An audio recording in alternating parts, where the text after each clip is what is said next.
വിരലറ്റങ്ങളിലെ തീപ്പൊരിയെ ആളിക്കത്തിക്കണം. വിശ്വാസത്താലും ആത്മാഭിമാനത്താലും നമുക്ക് സജ്ജരാകാം. ചെറുത്തുനിൽപ്പിൻ്റെ സ്ത്രീ നിലപാടുകൾ വ്യക്തമാക്കാം. മുസ്ലിം പെണ്ണ് വ്യവഹരിക്കുന്നു. അപ്ഹോൾഡ് ഇമാം, ആപ്ലിഫ്റ്റ് ഐസ, ഡിസ്കോസ് ഓഫ് മുസ്ലിമ. ഇൻതിഫാള. ഇസ്രായേൽ അധിനിവേശത്തെ ചെറുക്കുന്ന ഫലസ്തീൻ ജനതയുടെ പ്രതിരോധം. അടിച്ചമർത്തപ്പെടാതെ ഉയർത്തെഴുന്നേൽക്കുന്നവരുടെ സമരമുറകൾ. ഭീകരാക്രമണങ്ങൾ കൊണ്ടും അടിച്ചമർത്തലുകൾ കൊണ്ടും ഫലസ്തീനിനെ ചൂഷണം ചെയ്ത ഇസ്രായേലിൻ്റെ കുത്തകയെ തകർക്കാൻ കൽച്ചീളുകൾ കൊണ്ടും തക്ബീർ ധ്വനികൾ കൊണ്ടും പ്രതിരോധം തീർത്ത ഫലസ്തീനുകളുടെ സമരമുറയാണ് ഇൻതിഫാള. ഇസ്രായേലിനെതിരെ സമരസജ്ജമാക്കുന്നിടത്ത് മുസ്ലിം സ്ത്രീയുടെ കരുത്തുറ്റ സാന്നിധ്യം ഫലസ്തീനിൻ്റെ മണൽത്തരികൾ വിളിച്ചോതുന്നുണ്ട്. We stand today at a crossroads where narratives surrounding Muslim women in Indian politics are vital. Muslim women withstand the challenges posed by their identity and existence with unwavering spirit and dignity. Their resilience resonates like a chorus, breaking stereotypes and reclaiming narratives. This session is a celebration of that relentless pursuit. We'll delve into the nuances of how Muslim women are not just shaping political discourse, but redefining what it means to be a political Muslimah. Here we have discussion on trailblazing hijabs, Muslim women's resilience in Indian politics. The distinguished guests who honor us with their esteemed presence in this session are Ms. Uyefa Iza, President, Women Justice Movement, Kerala; Dr. Sahla Firdaus, Councillor, Iratupeta Municipality; and we have Ms. Sumaya Ansar, Ward Member, Kotuvalli Panchayat. The session begins here. I welcome the moderator of the session, Secretariat Member of GIO Kerala, Fatima Naurin, to handle the session. Assalamu alaikum warahmatullah. Alhamdulillah, salatu wassalamu ala rasulillah ala alihi washabihi ajma'in. Amma ba'd. നമ്മുടെ discourse മുസ്ലിമ campus കോൺഫറൻസുമായി ബന്ധപ്പെട്ട് നടത്തുന്ന Indian രാഷ്ട്രീയത്തിലെ മുസ്ലിം വനിതകളുടെ ചരിത്രവും വർത്തമാനത്തെയും പറ്റി discuss ചെയ്യുന്ന ഒരു സെഷനിലാണ് നമ്മളുള്ളത്. സെഷൻ്റെ ഗസ്റ്റായിട്ട് നമുക്കുള്ളത് വുമൺ ജസ്റ്റിസ് മൂവ്മെൻറ്റിൻ്റെ സംസ്ഥാന പ്രസിഡന്റ് VA ഫായിസത്ത, അതുപോലെ ഈരാറ്റുപേട്ട മുനിസിപ്പാലിറ്റി കൗൺസിലറായിട്ടുള്ള ഡോക്ടർ സഹല ഫിർദൌസ്, കോട്ടുവള്ളി ഗ്രാമപഞ്ചായത്തിലെ വാർഡ് മെമ്പറായിട്ടുള്ള സുമയ്യ അൻസാർ എന്നിവരാണ്. കൂടുതൽ ദീർഘിപ്പിക്കുന്നില്ല, നമ്മൾ ഓൾറെഡി ലേറ്റ് ആയിട്ടാണ് തുടങ്ങിയിട്ടുള്ളത്. നമുക്ക് മുന്നിൽ രാഷ്ട്രീയത്തിൽ അല്ലെങ്കിൽ ഒരു വനിതകൾ മാത്രമുള്ള ഒരു രാഷ്ട്രീയ പാർട്ടിയുടെ പ്രസിഡന്റും അതുപോലെ ജനാധിപത്യമായി മത്സരിച്ച് വിജയിച്ച 2 ജനപ്രതിനിധികളും മുസ്ലിം വനിതാ ജനപ്രതിനിധികളുമാണ് നമ്മളോട് സംവദിക്കാൻ എത്തിയിട്ടുള്ളത്. അവരുടെ സംസാരങ്ങൾക്ക് ശേഷം നമുക്ക് ചർച്ചയിലേക്ക് കടക്കാം. ആദ്യമായിട്ട് ഇരട്ടപേട്ട മുനിസിപ്പാലിറ്റി കൗൺസിലറായിട്ടുള്ള സഹല ഫിർദൌസ് സാഹിബയെ ക്ഷണിക്കാം. വേദിയിലുള്ള ഏറ്റവും ബഹുമാനപ്പെട്ട വിമൻസ് ജസ്റ്റിസ് മൂവ്മെൻറ്റ് ജില്ലാ പ്രസിഡന്റ് VA ഫായിസത്ത, നമ്മുടെ കൊടുവള്ളി ഗ്രാമപഞ്ചായത്തിൻ്റെ മെമ്പർ സുമയ്യ അൻസാർ, നമ്മുടെ ഈ പ്രോഗ്രാം കോർഡിനേറ്റ് ചെയ്യുന്ന secretariat member of GIO Fathima Naurin, ഈ സെഷൻ കേൾക്കാനെത്തിയിട്ടുള്ള പ്രിയ വിദ്യാർത്ഥിനികളെ, ഞാൻ ഡോക്ടർ സഹല ഫിർദൌസ്. ഞാൻ ഈരാറ്റുപേട്ട, കോട്ടയം ജില്ലയിലെ ഈരാറ്റുപേട്ട മുനിസിപ്പാലിറ്റിയിലെ ടൗണിനെ റെപ്രസെൻ്റ് ചെയ്യുന്ന ഒരു വാർഡ് മെമ്പറാണ്. അതുപോലെ തന്നെ അവിടുത്തെ ഒരു ഹെൽത്ത് സ്റ്റാൻഡിംഗ് കമ്മിറ്റി ചെയർപേഴ്സൺ കൂടിയായിരുന്നു. ഞാനും നിങ്ങളെപ്പോലെ തന്നെ GIO ഒരു പ്രസ്ഥാന ബാക്ക്ഗ്രൗണ്ടിൽ തന്നെ, ഒരു GIOയുടെ ബാക്ക്ഗ്രൗണ്ടിൽ നിന്ന് തന്നെ വളർന്നു വന്ന ഒരു ആളാണ്. അപ്പോൾ GIOയിൽ പ്രവർത്തിച്ചിരുന്നുണ്ടെങ്കിലും നമുക്കറിയാം, സ്കൂൾ പഠന കാലയളവിൽ കാര്യമായിട്ടുള്ളൊരു പൊതുപ്രവർത്തനങ്ങൾ നമുക്ക് ഏർപ്പെട്ടില്ല. കൂടുതൽ നമ്മൾ ക്യാമ്പസിലോട്ട് കടക്കുമ്പോഴാണ് ശരിക്കും ഒരു പൊളിറ്റിക്കലായിട്ടുള്ള കാര്യങ്ങളിലൊക്കെ നമ്മൾ എൻഗേജ് ചെയ്യുക. പക്ഷെ എന്നെ സംബന്ധിച്ചിടത്തോളം ഞാനൊരു പ്രൊഫഷണൽ BHMS ഹോമിയോ ഡോക്ടറാണ്. അപ്പോൾ ഒരു പ്രൊഫഷണലായിട്ടുള്ളൊരു ക്യാമ്പസിലാണ് ഞാൻ പഠിച്ചിട്ടുള്ളത്. ഞാൻ കോട്ടയം ജില്ലയിലെ ആതുരാശ്രമം NSS ഹോമിയോ മെഡിക്കൽ കോളേജിലാണ് പഠിച്ചത്. പക്ഷേ അവിടെ സംബന്ധിച്ചിടത്തോളം ഒരു NSSൻ്റെ സ്ഥാപനമായതുകൊണ്ട് ഒരു ക്യാമ്പസ് പൊളിറ്റിക്സ് ഞാൻ കോളേജിൽ അലൗഡ് ആയിരുന്നില്ല. അപ്പോൾ നമ്മൾ GAUയിലുള്ള പ്രവർത്തന പരിചയമുണ്ടെന്നല്ലാതെ തന്നെ ഒരു പൊളിറ്റിക്കലുമായി ബന്ധപ്പെട്ട് എനിക്ക് അധികം ഒരു മുന്നായിട്ടൊരു എന്താ പറയുക ഒരു കൃത്യമായിട്ടുള്ളൊരു എക്സ്പീരിയൻസ് ഉണ്ടായിരുന്നില്ല. പക്ഷേ നമ്മുടെ സ്റ്റഡീസിൻ്റെ കഴിഞ്ഞ ശേഷം ഈ ഈരാറ്റുപേട്ട വന്ന് സെറ്റിലായി നിൽക്കുമ്പോഴാണ് നമ്മളുടെ കഴിഞ്ഞ തദ്ദേശ സ്വയംഭരണ സ്ഥാപന ലോക്കൽ ബോഡി ഇലക്ഷൻ നമ്മുടെ മുന്നിലേക്ക് വരുന്നത്. അപ്പോൾ പൊളിറ്റിക്കലി നമ്മൾ റെപ്രസെൻ്റ് ചെയ്യുന്ന വെൽഫെയർ പാർട്ടി മായി ബന്ധപ്പെട്ട ഒരു കൗൺസിലറാണ് ഞാൻ. അപ്പോൾ നമ്മുടെ പാർട്ടിക്ക് അത്യാവശ്യം ഒരു വേറുള്ള സ്ഥലമാണ് ഈരാറ്റുപേട്ട. നമുക്കറിയാം തെക്കൻ ജില്ലയിൽ തന്നെ കൂടുതലായിട്ടും ഒരു മുസ്ലിം പോപ്പുലേഷൻ കൂടുതലുള്ള അതായത് ഈരാറ്റുപേട്ട എന്ന് വെച്ചിട്ടുണ്ടെങ്കിൽ ഒരു 45 കിലോമീറ്റേഴ്സ് ചുറ്റളവിൽ 40,000-45,000 ആളുകൾ തിങ്ങി പാർക്കുന്ന ഏഷ്യയിലെ തന്നെ ഏറ്റവും കൂടുതൽ ജനസാന്ദ്രതയുള്ള ഒരു ഏരിയയാണ്. അവിടെ 99% ആളുകളും മുസ്ലിംസ് ആയിട്ടുള്ള ആളുകളാണ്. അവരിൽ നിന്നാണ് ആ ഒരു മേഖലയിലാണ് ഞാനിപ്പോൾ ജീവിച്ചിട്ടുള്ളത്. അപ്പോൾ അവിടെ ഒരു എന്താ പറയുക ഒരു ഇലക്ഷൻ വരുമ്പോൾ അത്യാവശ്യം നമ്മുടെ പാർട്ടികൾക്കൊക്കെ ഒരു വേരോട്ടുള്ള സ്ഥലമായതുകൊണ്ട് തന്നെ ഒരു പ്രത്യേക രാഷ്ട്രീയ സാഹചര്യം രൂപപ്പെടുകയും നമ്മളൊരു യുഡിഎഫുമായി ബന്ധപ്പെട്ട ഒരു അലയൻസ് ഉണ്ടാവുകയും അങ്ങനെ നമുക്ക് വെൽഫെയർ പാർട്ടിക്ക് ഒരു 2 സീറ്റ് അവിടെ തരാമെന്ന് ഏൽക്കുകയും ടൗണിലോട്ടൊരു കാൻഡിഡേറ്റ്, കാരണം കഴിഞ്ഞ ഒരു മുന്നത്തെ ഒരു ഇലക്ട് മുതൽ ഞങ്ങളുടെ ഈരാറ്റുപേട്ട മുനിസിപ്പാലിറ്റിയായി പ്രഖ്യാപിച്ചു. അപ്പോൾ കഴിഞ്ഞ പ്രാവശ്യം അവിടെ ഒരു എന്താ പറയുക ഒരു ജനറൽ സീറ്റായിരുന്നു. ഇപ്രാവശ്യം അത് ഒരു റിസർവ്ഡ് സീറ്റാണ്. നമുക്കറിയാം കൂടുതലായിട്ടും നമ്മുടെ മുസ്ലിം ജനവിഭാഗത്തെ മിക്കവാറും തന്നെ മുസ്ലിം എന്നല്ല സ്ത്രീകളുടെ തന്നെ എന്താ പറയുക പൊളിറ്റിക്കലായിട്ടുള്ള നമ്മൾ ഉയർത്തുവരാനുള്ള ഏറ്റവും കൂടുതലായിട്ടുള്ളതാണ് നമ്മുടെ റിസർവേഷൻ എന്ന് പറയുന്നത്. അതുപോലെ തന്നെ ആ ഒരു റിസർവ്ഡ് സീറ്റ് ഇപ്പോൾ നമുക്കറിയാം ഒരു എത്ര വാർഡുണ്ടോ അതിൽ 50% വനിതാ സംവരണമുള്ള വാർഡുകളായിരിക്കും. അപ്പോൾ അങ്ങനത്തെ ഉള്ളൊരു വനിതാ സംവരണ ഒരു വാർഡുകളിലേക്ക് വെൽഫെയർ പാർട്ടി കിട്ടുകയും അങ്ങനെ ഒരു ആക്സിഡൻ്റലിയാണ് ശരിക്കും ഞാൻ ഒരു ഇലക്ഷൻ ഒരു പൊളിറ്റിക്കൽ എന്താ പറയുക ഒരു മേഖലയിലേക്ക് കടന്നു വരുന്നത്. അപ്പോൾ ഒരു ക്യാമ്പസിലായിട്ടോ കാര്യമായിട്ട് നമ്മൾ GAUയിലും നമ്മൾ കൃത്യമായിട്ടൊരു എൻഗേജ് ചെയ്ത് പരിചയമുണ്ടെങ്കിലും പൊളിറ്റിക്കലി തീരെ എൻഗേജ് ചെയ്തൊരു പരിചയമില്ലാത്തൊരു സാഹചര്യത്തിലേക്കാണ് നമ്മൾ കടന്നു വരുന്നത്. അപ്പോൾ നമുക്കറിയാം 2020 ലാസ്റ്റിലാണ്. അപ്പോൾ കോവിഡ് ഏറ്റവും കൂടുതൽ ബുദ്ധിമുട്ടിറക്കിയ ഒരു സമയത്താണ് നമ്മളുടെ ഇലക്ഷൻ നടന്നിട്ടുണ്ടായിരുന്നത്. അപ്പോൾ കൃത്യമായി ഒരു എന്താ പറയുക ഒരു ആദ്യമായിട്ടാണ്, കാരണം ഞാനൊരു എന്നെ അറിയാവുന്നവർക്ക് ഒരു റിസർവ്ഡ് ആയിട്ട് വളർന്ന നമ്മുടെ ഒരു പഠിത്തവും ചുറ്റുപാടൊക്കെ ആയിട്ട് അത്യാവശ്യം വളർന്നുകൊണ്ടിരിക്കുന്ന ആൾ പൊതുവേ വലിയൊരു എന്താ പറയുക ആളുകളുടെ മുന്നിലേക്ക് ഇറങ്ങി വരുന്നൊരു ഫീലായിരുന്നു. കാരണം ഒരു ഇലക്ഷൻ വർക്ക് എന്ന് പറഞ്ഞാൽ നമ്മുടെ വാർഡിൻ്റെ ഈച്ച് ആൻഡ് എവറി വീട്ടിലെ ഡോർ സ്റ്റെപ്പിലോട്ട് കയറി ചെല്ലുകയാണ്, ആളോട് സംസാരിക്കുകയാണ്. അപ്പോൾ ഞാൻ ആ നാട്ടിലേക്ക് കല്യാണം കഴിച്ച് വന്ന ആളായതുകൊണ്ട് തന്നെ കൂടുതലായിട്ട് എന്നെ ആൾക്കും അറിയില്ല. അപ്പോൾ നമ്മൾ ഓരോ വീടുകളിലേക്കും കയറി ചെന്ന് പരിചയപ്പെട്ട് ആളുകളുമായി സംസാരിച്ച് അങ്ങനെ കൃത്യമായ ഒരു എൻഗേജ് ചെയ്തിട്ടാണ് ഞങ്ങളുടെ ഒരു ഇലക്ഷൻ കാലയളവൊക്കെ പോയിട്ടുണ്ടായിരുന്നത്. അപ്പോൾ ഞാൻ നേരത്തെ സൂചിപ്പിച്ച പോലെ തന്നെ കൂടുതലായിട്ടൊരു മുസ്ലിം കമ്മ്യൂണിറ്റിയിലാണ് ഞാൻ മത്സരിച്ച് ജയിച്ചതെങ്കിൽ ആ ഒരു സമയമെങ്കിലും കൂടുതലായിട്ട് നമുക്കറിയാം നമ്മുടെ തെക്കൻ കേരളത്തിലെ മതരാഷ്ട്രീയ മേഖലകളിൽ സജീവമായിരിക്കുന്ന പണ്ഡിതന്മാർക്ക് തന്നെ മുസ്ലിം സ്ത്രീകൾ രാഷ്ട്രീയത്തിലേക്ക് ഇറങ്ങുന്ന അത്ര എന്താ പ്രോത്സാഹിപ്പിക്കുന്ന ഒരു മൈൻഡ് കൊണ്ട് പ്രോത്സാഹിപ്പിക്കുന്ന സിറ്റുവേഷൻ അല്ലെങ്കിൽ തന്നെയും ഇന്നത്തെ രാഷ്ട്രീയത്തിലും ഇന്നത്തെ സാഹചര്യത്തിലും മുസ്ലിം സ്ത്രീ ഇറങ്ങുമ്പോൾ അത്യാവശ്യം രീതിയിൽ ഇപ്പോൾ എൻ്റെ വാർഡിൽ തന്നെ ഞാൻ ഒരു ടൗണ് റെപ്രസെൻ്റ് ചെയ്യുന്ന ഒരു വാർഡ് മെമ്പറാണ്. അപ്പോൾ അത്യാവശ്യം തന്നെ നമ്മുടെ ദക്ഷിണ കേരള ജമിയത്തുൽ ഉലമ അങ്ങനത്തെ ഒരുപാട് എന്താ പറയുക സംഘടനകളുടെ നേതാക്കൾ താമസിക്കുന്ന ഒരു വാർഡും കൂടിയാണ് എൻ്റെ. അപ്പോൾ അങ്ങനത്തെ ഉള്ള ഒരുപാട് ഉസ്താക്കന്മാരെ നമ്മൾ നേരിൽ പോയി കണ്ടു സംസാരിച്ചു. അപ്പോൾ അവരുടെയൊക്കെ ഭാഗത്തു നിന്നുണ്ടായിരുന്നത് കൃത്യമായ അവരുടെ ഉള്ളിലെന്ന് വെച്ചിട്ടുണ്ടെങ്കിൽ മുസ്ലിം സ്ത്രീ അങ്ങനെ പൊതുധാരയിൽ കയറി ഭയങ്കരമായിട്ട് സംസാരിക്കുന്നതും ഇടപെടുന്നതും നമുക്ക് പൊതുവെ താല്പര്യമില്ലെങ്കിലും പക്ഷേ നമ്മളുടെ ഈ ഒരു സാഹചര്യത്തിൽ നമ്മൾ പറയുന്ന പൊളിറ്റിക്സിനോടും നമ്മളുടെ പ്രവർത്തനങ്ങളോടും അവർക്ക് വളരെയധികം നല്ലൊരു അക്സെപ്റ്റ് ചെയ്യുന്ന സമീപനം തന്നെ ഉണ്ടായിട്ടുള്ളത്. നല്ല രീതിയിൽ എന്നെ സപ്പോർട്ട് ചെയ്തിട്ടുണ്ട്. കൃത്യമായി അവരുടെ കാര്യങ്ങൾ പറഞ്ഞിട്ട് നമുക്ക് ഗൈഡൻസ് തന്നിട്ടുണ്ട്. ഒരു എങ്ങനെയൊക്കെ പ്രവർത്തിക്കണം, എങ്ങനെയൊക്കെ നല്ല രീതിയിൽ നിൽക്കണം, അങ്ങനെയൊക്കെ ഒരുപാട് ഗൈഡൻസും നല്ല അവരുടെ ഭാഗത്തു നിന്ന് ഉണ്ടായിട്ടുണ്ട്. പിന്നെ ശരിക്കും എന്താ പറയുക നമ്മൾ വളരെ കംഫർട്ട് സോണിൽ ജീവിച്ച ഒരാൾ പൊതുവായിട്ട് തന്നെ ആദ്യമായിട്ട് ഒരുപാട് ആളുകളെ കാണുന്നു. അതായത് പല രീതിയിലുള്ള നമ്മുടെ സാമൂഹ്യ എന്താ പറയുക സാമൂഹ്യ രാഷ്ട്രീയ സാമ്പത്തിക ചുറ്റുപാടിൽ പല രീതിയിൽ നിൽക്കുന്ന ആളുകളെ നമ്മൾ എന്താ പറയുക ഡീൽ ചെയ്യുന്ന ഒരു കാര്യം കൂടിയാണ് വാർഡ് മെമ്പർ ആവാന്നുള്ളത്.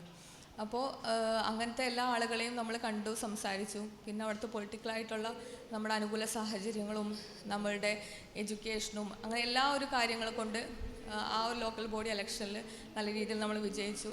കൗൺസിലറായിട്ടാണ് നമ്മൾ നഗരസഭയിലെത്തിയത്. ഇപ്പോൾ നഗരസഭയിൽ എത്തിയാൽ തന്നെ നമുക്ക് ഞങ്ങളെ ഈരാറ്റുപേട്ട മുനിസിപ്പാലിറ്റിയെ സംബന്ധിച്ചിടത്തോളം 28 വാർഡാണുള്ളത്. 14 ആണുങ്ങളും 14 പെണ്ണുങ്ങളും.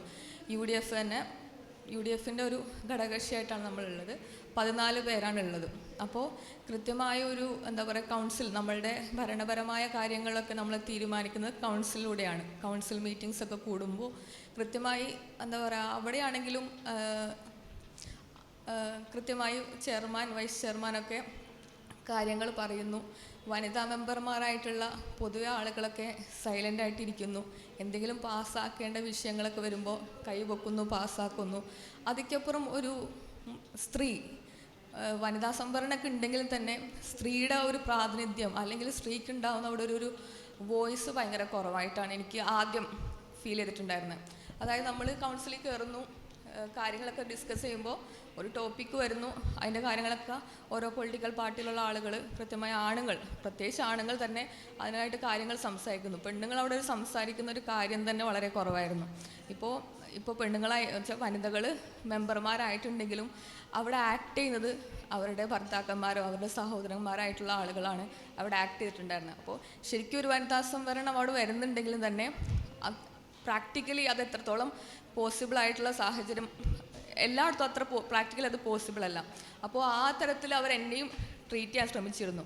നമ്മളൊരു ഉദാഹരണത്തിന് പറഞ്ഞിട്ടുണ്ടെങ്കിൽ നമ്മൾ കൗൺസിൽ മീറ്റിങ്ങില്ലേ, അതായത് നഗരസഭയുടെ ഭരണകാര്യങ്ങൾ തീരുമാനിക്കുന്ന മീറ്റിങ്ങിന് നോട്ടീസൊക്കെ ആദ്യം കൊടുക്കുന്നത് എൻ്റെ ഹസ്ബൻഡിനായിരുന്നു. നമ്മുടെ മുനിസിപ്പാലിറ്റിയിലെ സ്റ്റാഫുകളൊക്കെ കൊടുക്കുക. ഹസ്ബൻഡ് ആ വഴി പോകുന്നുണ്ടെങ്കിൽ കൊടുക്കും. അപ്പോൾ 2 പ്രാവശ്യം ഞാൻ ശ്രദ്ധിച്ചു എന്താണ്. അപ്പോൾ പറഞ്ഞു മീറ്റിംഗ് നോട്ടീസ് എവിടെ? ഇപ്പോൾ നമ്മുടെ നാട്ടിൽ പറയും ഹസ്ബൻഡിനെ കാക്ക കൊടുത്തിട്ടുണ്ടെന്ന് പറയും. അപ്പോൾ ഞാൻ അവരോട് പറഞ്ഞത് കാക്കയല്ല കൗൺസിലർ, ഞാനാണ് കൗൺസിലർ. അപ്പോൾ മീറ്റിംഗ് നോട്ടീസൊക്കെ എനിക്കാണ് തരേണ്ടത്. അപ്പോൾ കാരണം അവരങ്ങനെ എന്താ പറയുക അവരങ്ങനെയാണ് അത് എടുത്തിട്ടുള്ളൂ. കാരണം നമ്മളൊരു എന്താ പറയുക ഒരു ബിംബമാണ്, ആക്ട് ചെയ്യുന്നത് വേറെ ആളുകളാണ്. അപ്പോൾ നോട്ടീസും കാര്യങ്ങളൊക്കെ അവർക്ക് കൊടുത്താൽ മതി, കാരണം അവരാണത് തീരുമാനിക്കുന്നത്. അപ്പോൾ കൃത്യമായി എന്താ ഞാൻ അവിടെ പോയിട്ട് എനിക്ക് തോന്നുന്നു ഞാൻ ആദ്യം എടുത്ത സ്റ്റെപ്പ് എന്ന് വെച്ചിട്ടുണ്ടെങ്കിൽ ഞാനത് കൃത്യമായിട്ട് പറഞ്ഞു. കാരണം എനിക്ക് അതിൻ്റെ ഒരു സ്പേസ് ഉണ്ട്. കാരണം നമ്മളൊരു സംഘടന ചുറ്റുപാടിൽ ജീവിച്ച ആളാണ്. അത്യാവശ്യം നമുക്ക് കാര്യങ്ങൾ കോർഡിനേറ്റ് ചെയ്യാൻ പറ്റും. അപ്പോൾ നമ്മളാണത് എന്താ പറയുക സ്റ്റെപ്പ് എടുക്കേണ്ടത്. അപ്പോൾ ഞാൻ കൃത്യമായി പറഞ്ഞു നോട്ടീസ് എനിക്കാണ് തരേണ്ടത്, ഞാനാണ് മെമ്പർ. അപ്പോൾ അങ്ങനെയാണ് ഓരോ കാര്യങ്ങൾ അവിടെ മാറ്റം ഉണ്ടായത്. അങ്ങനെ ഓരോ കാര്യങ്ങൾ കേട്ടോ. ഇപ്പം നമ്മൾ ആ സമയത്ത് എനിക്ക് സ്റ്റാൻഡിങ് കമ്മിറ്റിയുടെ ചാർജും കൂടി ഉണ്ടായിരുന്നു. ഹെൽത്ത് സ്റ്റാൻഡിങ് കമ്മിറ്റി ചെയർപേഴ്സൺ സ്ഥാനമാണ് ഉണ്ടായിരുന്നത്. അപ്പോൾ നമുക്കറിയാം നിലവിലെ കേരളത്തിലെ സാഹചര്യം വളരെ മോശമാണ്. നമുക്ക് ബ്രഹ്മപുരം മാലിന്യ സംസ്കരണ പ്ലാനിലൊക്കെ തീപിടുത്തമുണ്ടായി. അതിന് മുന്നാണെങ്കിൽ തന്നെ ഈ ആരോഗ്യ സ്റ്റാൻഡിങ് കമ്മിറ്റി ചെയർപേഴ്സൻ്റെ ഉത്തരവാദിത്വം എന്ന് പറഞ്ഞാൽ ആരോഗ്യം മാലിന്യ സംസ്കരണവുമായി ബന്ധപ്പെട്ട് ഫസ്റ്റ് തന്നെ നമ്മൾ കയറിയ സമയത്ത് കോവിഡിൻ്റെ പ്രശ്നങ്ങളാണ് നമ്മുടെ നഗരത്തിൽ ഉണ്ടായിരുന്നത്. അപ്പോൾ കൃത്യമായ ആ സമയത്ത് തന്നെ നമ്മളുടെ ആളുകളെ ഉദ്യോഗസ്ഥരെ വിളിച്ചു ചേർത്ത് കൃത്യമായി അത് കോർഡിനേറ്റ് ചെയ്യണം. കാരണം ഓരോ ദിവസം കേസ് കൂടുന്നതനുസരിച്ച് പലതും കണ്ടെയ്ൻമെൻറ്റ് സോണായി മാറുന്നുണ്ടായിരുന്നു. അപ്പോൾ നമ്മൾ കൃത്യമായി തന്നെ നമ്മുടെ ഒരു കപ്പാസിറ്റി വെച്ചിട്ട് നമ്മൾ കൃത്യമായി തന്നെ ആളുകളെ കോർഡിനേറ്റ് ചെയ്തു. ഉദ്യോഗസ്ഥരെ വിളിച്ചു ചേർത്തു, നാട്ടിലെ സാമൂഹ്യ രാഷ്ട്രീയ പ്രവർത്തകരൊക്കെ വിളിച്ചു ചേർത്ത് അത്യാവശ്യം നമ്മൾ നല്ല രീതിയിൽ അത് കോർഡിനേറ്റ് ചെയ്യാൻ ശ്രമിച്ചു. അപ്പോൾ ആ ഒരു കോർഡിനേറ്റിംഗ് കപ്പാസിറ്റി കണ്ടുകൊണ്ട് തന്നെയാണ് പിന്നെ നമുക്ക് പതിയെ അക്സെപ്റ്റൻസ് കിട്ടിത്തുടങ്ങി. കാരണം ഇത് വെറുതെ വന്ന് നിൽക്കുന്ന ആളല്ല, അത്യാവശ്യം നമുക്ക് കോർഡിനേറ്റ് ചെയ്യാൻ കഴിയും, നമുക്ക് കൃത്യമായ അഭിപ്രായങ്ങളുണ്ട് എന്ന് മനസ്സിലാക്കിയ ശേഷമാണ് നമുക്ക് എന്താ പറയുക ഒരു അക്സെപ്റ്റൻസ് ശരിക്കും കൗൺസിലർമാരുടെ ഭാഗത്തു നിന്ന് കിട്ടിയിട്ടുള്ളത്. അല്ലെങ്കിൽ ഒരു കൗൺസിലർ ഒരു മീറ്റിംഗ് കൂടാനുള്ള ഒരാളെന്ന നിലയിൽ പകരം ഇങ്ങനെയൊക്കെ കുറച്ച് എൻഗേജ് ചെയ്യാൻ പറ്റിയപ്പോഴാണ് അതിനൊരു എന്താ പറയുക ഒരു സ്പേസ് കിട്ടിയത്. അങ്ങനെ നല്ല രീതിയിലാണ് അങ്ങനത്തെ കാര്യങ്ങളൊക്കെ ഇപ്പോൾ പൊയ്ക്കൊണ്ടിരിക്കുന്നത്. കാരണം ഇപ്പോൾ നമുക്ക് കൃത്യമായിട്ടൊരു കൗൺസിലിൽ കാര്യങ്ങൾ വന്നാൽ നമുക്ക് കൃത്യമായ ഒപ്പീനിയൻ ഉണ്ട്, നമ്മുടെ ഒപ്പീനിയൻ കേൾക്കാൻ ആൾക്കാരുണ്ട്. അപ്പോൾ അവർക്ക് മനസ്സിലാവും ഇന്ന ആൾക്ക് ഇന്ന ഒപ്പീനിയൻ ഉണ്ട്. അപ്പോൾ അത് നമുക്ക് ആ ഒരു വാല്യൂ തരാൻ തുടങ്ങിയത് നമ്മൾ തുടക്കത്തിൽ തന്നെ നമ്മളുടെ ആ ഒരു സ്പേസ് നമ്മൾ ക്രിയേറ്റ് ചെയ്തുകൊണ്ടാണ്. അപ്പോൾ നമ്മളെ ക്യാമ്പസിൽ ആക്റ്റീവായിട്ടുള്ള കുട്ടികളോട് പറയേണ്ടത്, നമ്മുടെ ചുറ്റുപാടും നടക്കുന്ന കാര്യങ്ങൾ നമ്മൾ എൻഗേജ് ചെയ്ത് ഇൻവോൾവ് ചെയ്ത് തന്നെ നമ്മൾ മുന്നോട്ട് പോവുക. നമ്മളൊരു എന്താ പറയുക, എന്ത് കാര്യങ്ങൾ കണ്ടാലും നമ്മൾ മാറി നിൽക്കാതെ, നമുക്കറിയാം നമ്മൾ കൂടുതലും ക്യാമ്പസിൽ പഠിക്കുന്ന കുട്ടികൾക്ക് പഠനം അങ്ങനത്തെ കാര്യങ്ങൾ മാത്രം ശ്രദ്ധിച്ച് മുന്നോട്ട് പോകുന്ന ഒരുപാട് ആളുകളുണ്ടാവും. ഞാൻ നോക്കും പുറമേ നിന്നൊരു ആളുകൾ ശരിക്കും എന്നെ ക്രിട്ടിസൈസ് ചെയ്യുന്നത് അങ്ങനെയാണ്. വെറുതെ എന്തിനായി ഈ പണിക്കൊക്കെ ഇറങ്ങുന്നത്, ഡോക്ടറായിട്ട് രോഗികളെ ചികിത്സിച്ച് വെറുതെ ഇരുന്നാൽ പോരെ, നിങ്ങൾക്കതല്ലേ ഏറ്റവും നല്ലത് അല്ലേ? ഒരുപാട്, കാരണം എല്ലാവർക്കും ഭയങ്കര അത്ഭുതമാണ് ഇങ്ങനെ ഒരു പ്രൊഫഷണൽ ഡിഗ്രി പഠിച്ച ആൾ, പ്രൊഫഷണൽ കോഴ്സ് ചെയ്ത ആൾ എന്തിനാണ് ഒരു പൊളിറ്റിക്സിലേക്ക് ഇറങ്ങിയെന്നൊക്കെ ഒരുപാട് പേര് ചോദിക്കാറുണ്ട്. അപ്പോൾ നമുക്ക് എന്താ പറയുക, നമ്മുടെ ചുറ്റുമുള്ള കാര്യങ്ങളിൽ കുറച്ചും കൂടി എൻഗേജ് ചെയ്ത് നമ്മളുടെ സ്പേസ് ക്രിയേറ്റ് ചെയ്ത് അതിനോടുള്ള കാര്യങ്ങൾ നമ്മൾ അഭിപ്രായം അറിയിച്ച് നമുക്ക് ചെയ്യാൻ പറ്റുന്ന കാര്യങ്ങൾ കൂടുതലായിട്ട് ചെയ്യാൻ പറ്റുക എന്നുള്ളതും വളരെ ഇമ്പോർട്ടൻ്റ് ആയിട്ടുള്ള കാര്യമാണ്. അപ്പോൾ നമ്മൾ എന്താ പറയുക, നിങ്ങളുടെ ചുറ്റുപാടും ഒരുപാട് കുട്ടികളൊക്കെ ഉണ്ട്. അപ്പോൾ കുറച്ചും കൂടി നമ്മളുടെ ഫാമിലിയിലൊക്കെ ആരെങ്കിലും ഇൻട്രസ്റ്റ് ഉണ്ടെങ്കിൽ നിങ്ങൾ പറയാം. കുറച്ചും കൂടി എന്താ പറയുക, പലവിധമായിട്ടുള്ള ആളുകളെ കാണാനും സംസാരിക്കാനും കിട്ടുന്ന ഏറ്റവും നല്ല വേദിയാണ് ഇതുപോലുള്ള എന്താ പറയുക വാർഡ് മെമ്പർ എന്നുള്ള സ്ഥാനം. നമുക്കറിയാം ഓരോ ഈച്ച് ആൻഡ് എവറി വീടുകളിലേക്കും നമ്മൾ കയറി ചെല്ലാണ്, ഓരോ വീട്ടിലെ പ്രശ്നങ്ങൾ നമ്മൾ അറിയാണ്. അതേപോലെ തന്നെ ഒരു മുസ്ലിം സ്ത്രീ ഒരു വാർഡ് മെമ്പർ, ഒരു സ്ത്രീ ആയിട്ടുള്ള വാർഡ് മെമ്പർക്ക് പുരുഷന്മാരായിട്ടുള്ള വാർഡ് മെമ്പറിനേക്കാൾ കൂടുതൽ അക്സെപ്റ്റൻസ് ഉണ്ട്. കാരണം നമുക്കറിയാം നമ്മുടെ വോട്ടേഴ്സിൽ ഒരു 50% എബോ സ്ത്രീകൾ തന്നെയാണ്.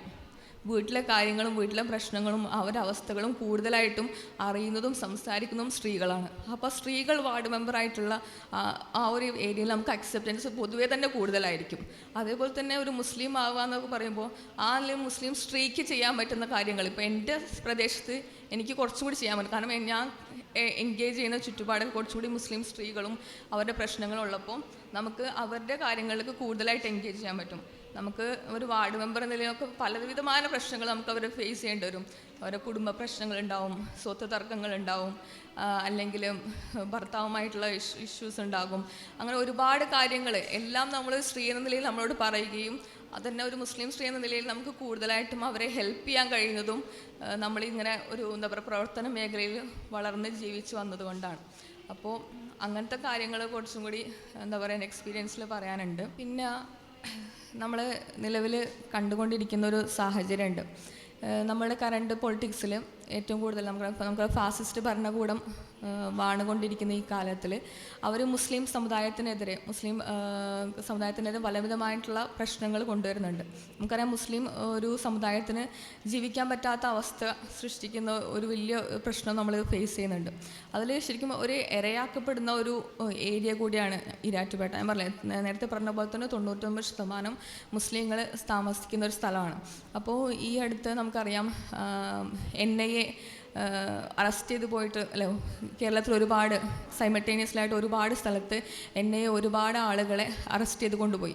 അതിൽ ഈരാറ്റുപേട്ട മുനിസിപ്പാലിറ്റിയിലെ ഒരു വാർഡ് മെമ്പറെയും അവർ അറസ്റ്റ് ചെയ്തിട്ടുണ്ട്. ഞങ്ങളുടെ ഈരാറ്റുപേട്ട നഗരസഭയിലെ 11-ാം വാർഡ് കുറ്റിമരം പറമ്പ് എന്ന് പറഞ്ഞ വാർഡിലെ ഒരു മെമ്പറേയും കൂടി അന്ന് NIA അറസ്റ്റ് ചെയ്തപ്പോൾ കൊണ്ടുപോയിട്ടുണ്ട്. ശരിക്കും NIA അറസ്റ്റ് ചെയ്യാൻ വന്ന സാഹചര്യമൊക്കെ ഭയങ്കര ഭീകരമാണ്. കാരണം ഒരു രാത്രി 2 മണി സമയത്താണ് അവർ താമസിക്കുന്ന ഒരു പ്രദേശം മൊത്തം ആ ഒരു ടൈമിൽ, അതിന് മുന്നേ വരെ വന്നിട്ടില്ല, എവിടെ നിന്ന് പറഞ്ഞെന്ന് പറയാൻ പറ്റില്ല, ഒരു ഏരിയ മൊത്തം കറക്റ്റ് പോലീസ് വളയുന്നു. ഇവർ ലൊക്കേറ്റ് ചെയ്ത ഒരു 5-6 വീടുണ്ടായിരുന്നു. എനിക്കൊന്ന് ഞങ്ങളുടെ ഈരാറ്റുപേട്ടയിൽ നിന്ന് 3 പേരെയാണ് കൊണ്ടുപോയിട്ടുള്ളത്. ആ 3 പേരെയൊക്കെ കൃത്യമായി രാത്രി 2 മണിക്ക് വന്ന് ഒരു കൂട്ടം പോലീസും എല്ലാം കൂടി വന്നിട്ട് ഈ രാത്രി ഇവരെ കതകി തട്ടാണ്. അപ്പോൾ ഈ മൂപ്പര് ഓർത്തത് വാർഡിൽ നിന്നുള്ള ആരെങ്കിലും വന്നതായിരിക്കും എന്ന് വിചാരിച്ചിട്ട് മൂപ്പര് വേഗം കതക് തുറക്കുമ്പോൾ ഫുൾ തോക്ക് ഒക്കെ എടുത്ത പട്ടാളക്കാരും പോലീസുകാരെ എല്ലാം കൂടി ഇരച്ച് വീട്ടിൽ കയറി. നമുക്ക് മൂപ്പരും അൻസാരി എന്നാണ് പേര്, അൻസാരിക്കായും വൈഫും 3 കുട്ടികളുണ്ടായിരുന്നത്. രാത്രി 2 മണിക്ക് വരുന്നു. മൂപ്പര് പെട്ടെന്ന് എന്താണെന്ന് വിചാരിച്ചിട്ട് വേഗം കതക് തുറന്നു. പോലീസുകാർ കയറുന്നു. മൂപ്പര് വേഗം പിടിച്ചു വെക്കുന്നു. എല്ലാവരുടെയും ഫാമിലിയുള്ള എല്ലാവരും ഫോൺ പിടിച്ചു വെക്കുന്നു. വൈഫിനെയും കുട്ടികളൊക്കെ ഒരു റൂമിൽ അടക്കുന്നു. ഇയാളെ ചുറ്റും പോലീസ്. ഒരു 5 മിനിറ്റ് അയാൾ അവിടെ എന്തൊക്കെ ക്വസ്റ്റ്യൻ ചെയ്യുന്നു. അപ്പോൾ നിലവിൽ ഉണ്ടായ സാഹചര്യം എന്ന് വെച്ചിട്ടുണ്ടെങ്കിൽ ഞങ്ങളുടെ ഒരു മലയോര പ്രദേശമുണ്ട്. ഞങ്ങളുടെ ആ നേരിടും ഭയങ്കര മലയോര പ്രദേശമാണ്. 2 ആറുണ്ടെങ്കിലും കുടിവെള്ള പ്രശ്നം ഞങ്ങൾക്ക് വളരെ രൂക്ഷമാണ്.